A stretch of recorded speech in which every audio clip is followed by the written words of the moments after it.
शहर की रोशनी से टूटा सा हुआ, छूटा सा हुआ, सड़क के रास्ते गांव जा रहा है गांव।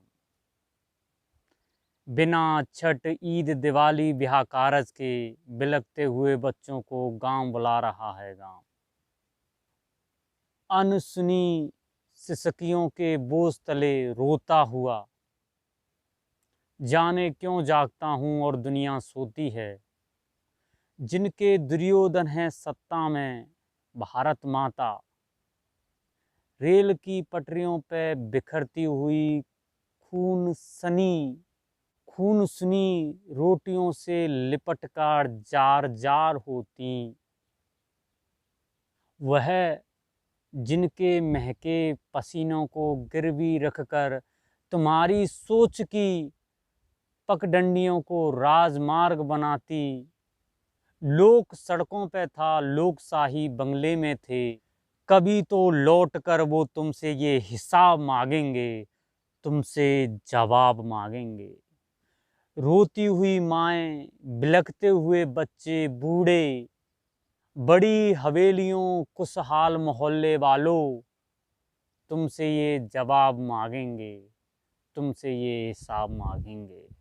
कटे अंगूठों की नीम पर खड़े हस्तिनापुर वालों, तुमसे ये जवाब मांगेंगे। साथियों, बड़े अच्छे शब्दों में जो कविता ढाली कुमार विश्वास जी ने।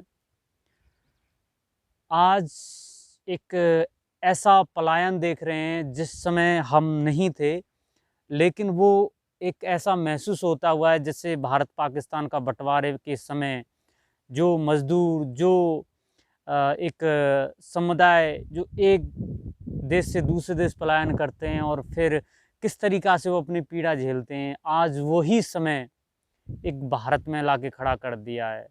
जिन्होंने बड़ी-बड़ी इमारतें, बड़े-बड़े पार्लियामेंट, बड़े-बड़े जो सेंट्रल विस्टा का जो अभी काम चल रहा है, उनको बनाने की जो नींव रखी है, बड़े-बड़े राजमार्ग, तुम्हारी सोच की पगडंडियों को उन्होंने राजमार्ग बनाया।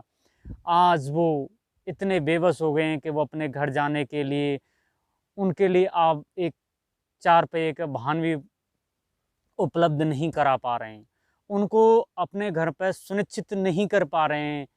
साथियों, जिस तरीक़ा से जो भी घटना हुई है हमारे देश में अब तक के लॉकडाउन में, वो बहुत ही निंदनीय है। चाहे किसी की सरकार हो, किसी के राज्य में किसी की सरकार हो, इस समय राजनीति करने का नहीं, इस समय हम सभी को एक चर्चिल्स वाला एक देश, एक चर्चिल्स वाला एक, जैसे कि ब्रिटिश में जिस तरीक़ा से तुम्हारे यहूदियों को मारा गया था, एक तुम्हारे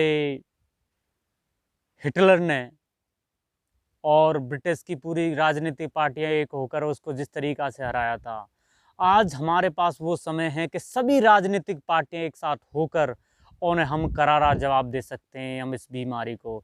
और एटलीस्ट जो हमारे मज़दूर हैं, जहाँ पर एक शहर से दूसरे शहर में बसे हुए हैं, एटलीस्ट उनके लिए तो आप इतना कर सकते हैं कि उनको सही सलामत अपने घर पर पहुँचा दें। एक ऐसा मंजर दिखाई देता है, समझ में नहीं आता अब क्या करना पड़ेगा। जो वक्त गुजरा है वो किसी पीड़ा से कम नहीं है। किसी ज़माने में जब पलायन देखा था भारत पाकिस्तान की बंटवारे में, आज कहीं न कहीं वो हमारे सामने एक स्तंभ की तरह खड़ा हो जाता है और हम आँख मिचौने की बजाय मुँह मोड़ने का काम कर देते हैं। और जहाँ पर जो बड़े-बड़े सत्ताधीश हैं, बड़े-बड़े बंगलों में बैठकर जो समीक्षा करते हैं, अपने पैकेजों की घोषणा करते हैं और वो पैकेज उनके लिए तक नहीं पहुंचा जाता।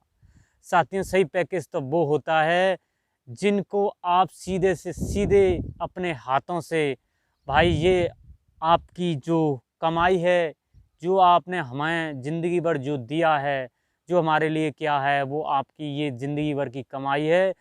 आप अपने घर पे सुनिश्चित हो के इस प्रकार की जो बीमारी पूरे विश्व में, हम आपको किसी प्रकार का कोई कष्ट सहने नहीं देंगे। इस प्रकार के क्या शब्द हमारे देश के नेता यूज़ कर सकते हैं हमारे माइग्रेंटों पे, जिस प्रकार जो हमारे देश की लेबर है वो इस प्रकार से अपने दुख पीड़ा झेल रही है, क्या भारत के नेता सत्ताधीश वो सामने आकर मीडिया के सामने आकर और लोगों से उनसे मिलकर बात करें कि हम आपके साथ हैं और जिस तरीक़ा से जो भी हुआ है आपके साथ, हम उसके लिए कसूरवार हैं और आगे का ये हम दृश्य अब नहीं देखने वाले।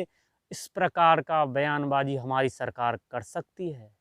क्या हम उम्मीद कर सकते हैं? साथियों, बस देश के सभी राजनीतिक पार्टियों से मेरा यही आग्रह है, यही मेरा अनुरोध है कि सभी एक साथ होकर हमें राजनीतिक चीज़ें नहीं सोचनी है, हमें अब सोचना है ये बीमारी तो चली रही है, इसके साथ में साथियों एक बहुत बड़ा प्रोपेगेंडा भी साथ में चल रहा है।